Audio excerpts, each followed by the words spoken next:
Halo semua, semoga dalam keadaan sehat dan berbahagia. Perkenalkan, nama saya Niputu Yunita Dewi. Pada kesempatan kali ini, saya akan membahas mengenai lembar observasi karakter peserta didik. Baik, untuk bagian pertama, saya akan membahas mengenai identitas anak yang akan diobservasi. Jadi, saya mengambil usia rentangan 15-16 tahun dengan level pendidikan SMA. Untuk kelas yang saya sasar adalah kelas 10. Untuk tempat observasi saya lakukan di SMA Negeri 2 Singaraja, tempat saya melakukan PPL.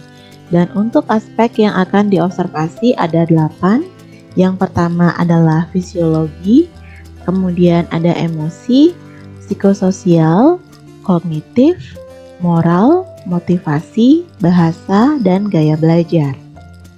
Nah, ini adalah pembaharuan yang saya lakukan di topik ini.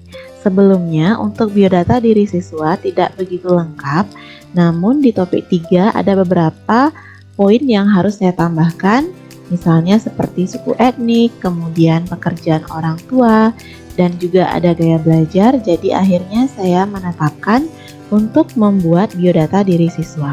Nah, biodata diri siswa ini akan diisi langsung oleh siswa bersangkutan. Selain biodata diri siswa, saya juga membuat lembar observasi berdasarkan aspek yang tadi sudah saya sebutkan. Dalam menyusun lembar observasi ini, saya menggunakan teori dari para ahli. Misalnya, untuk psikososial, saya menggunakan teori perkembangan psikososial yang dikemukakan oleh Erikson, yang dinyatakan bahwa usia 15-16 tahun sudah tergolong ke dalam fase 5, yaitu tahap identitas versus kebingungan. Nah, dari teori Erikson ini saya desainkan lembar observasi yang terdiri dari beberapa sub aspek. Misalnya yang pertama adalah identitas diri, kemudian sub aspek kedua adalah kemandirian, sub aspek ketiga adalah hubungan sosial. Baik, saya akan bahas yang aspek kedua, yaitu aspek kognitif. Untuk aspek kognitif ini, saya menggunakan teori perkembangan kognitif yang dikemukakan oleh Jean Piaget. Dapat disimpulkan bahwa usia 15-16 tahun sudah tergolong ke dalam fase operasional formal, yaitu dikategorikan dari umur 11 tahun sampai dewasa. Nah, pada fase ini, individu bergerak melampaui penalaran hanya tentang pengalaman konkret dan berpikir dengan cara yang lebih abstrak, idealis, dan logis, dan menarik kesimpulan dari informasi yang tersedia. Dari teori tersebut, saya rancang beberapa lembar observasi dari sub aspek. Yang pertama adalah berpikir abstrak, kemudian yang berikutnya adalah refleksi diri atau self-reflection. Untuk yang ketiga adalah moral.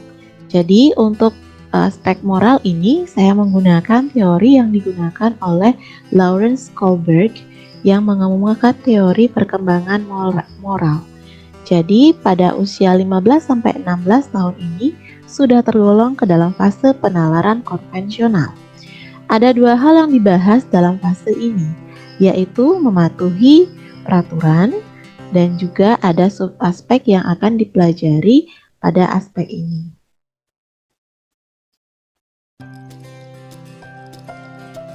Nah, yang pertama adalah menjaga hubungan sosial. Jadi saya menuliskan beberapa poin-poin untuk bisa mengobservasi bagaimana siswa menjaga hubungan sosialnya. Yang kedua adalah mematuhi tata tertib.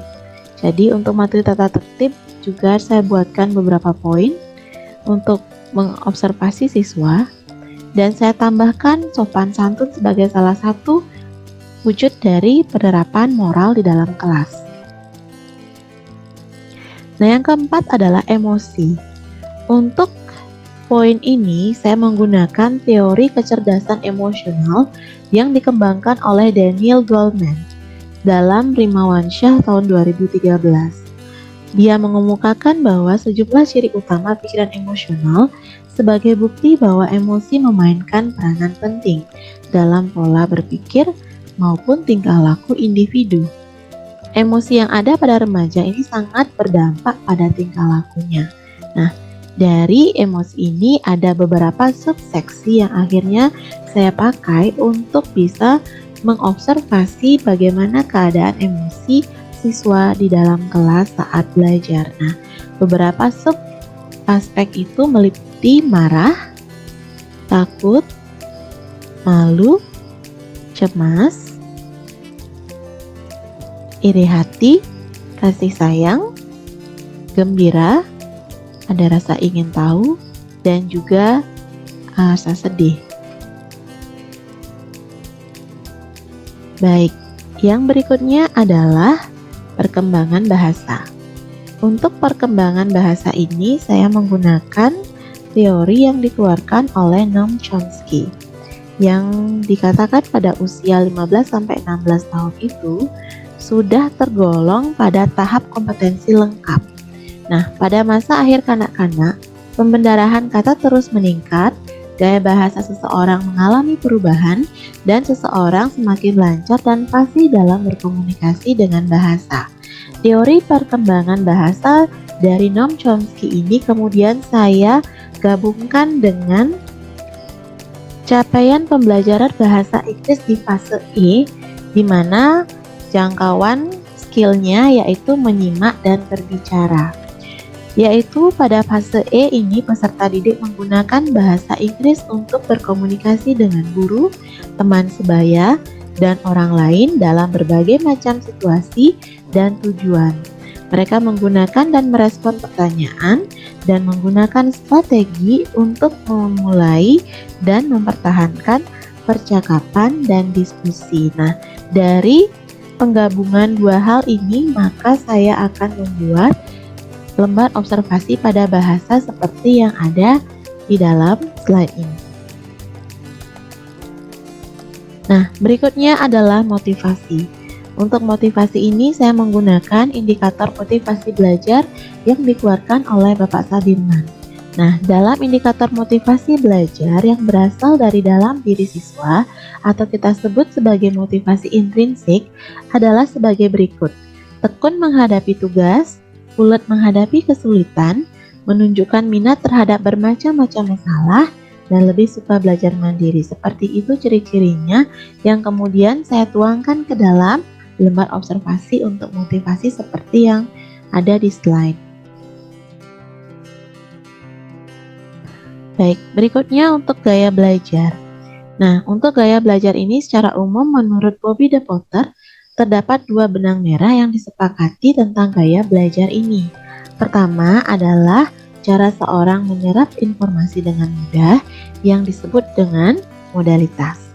Nah, yang kedua adalah bagaimana orang tersebut mengolah dan mengatur informasi tersebut. Nah, modalitas belajar ini itu dibagi menjadi tiga hal yang disebut visual, auditory, dan kinestetik. Jadi saya membagi gaya belajar ini menjadi tiga bagian berdasarkan apa yang dipaparkan oleh Bobby de Potter. Nah, yang pertama ada visual, yang kedua ada auditory, yang ketiga ada kinestetik. Nah, jadi ciri-ciri ini kita akan bisa simpulkan siswa tersebut masuk ke dalam kategori yang mana. Dan yang terakhir adalah fisiologis. Untuk aspek fisiologis ini saya ingin mengamati keadaan fisiknya, mulai dari kelengkapan anggota tubuh, kondisi anggota tubuh, kesehatan fisik, mulai dari berat badan dan tinggi badan yang ideal, karena menurut saya hal ini sangat berpengaruh kepada bagaimana kondisi siswa dalam belajar di kelas dan bagaimana kognitif mereka juga akan dipengaruhi oleh kesehatan fisik mereka. Nah, sebagai bahan acuan saya untuk berat badan dan tinggi badan ideal, saya menggunakan hasil dari penelitian Riskesdas pada tahun 2013 yang ditulis oleh Muljati dan kawan-kawan. Dan saya juga mengobservasi apakah siswa tersebut bergantung pada alat bantu tertentu dalam melakukan aktivitas sehari-hari mereka. Nah, seperti ini lembar observasi untuk identifikasi fisik siswa. Baik, sekian yang bisa saya paparkan dari lembar observasi yang sudah saya revisi. Terima kasih atas perhatiannya.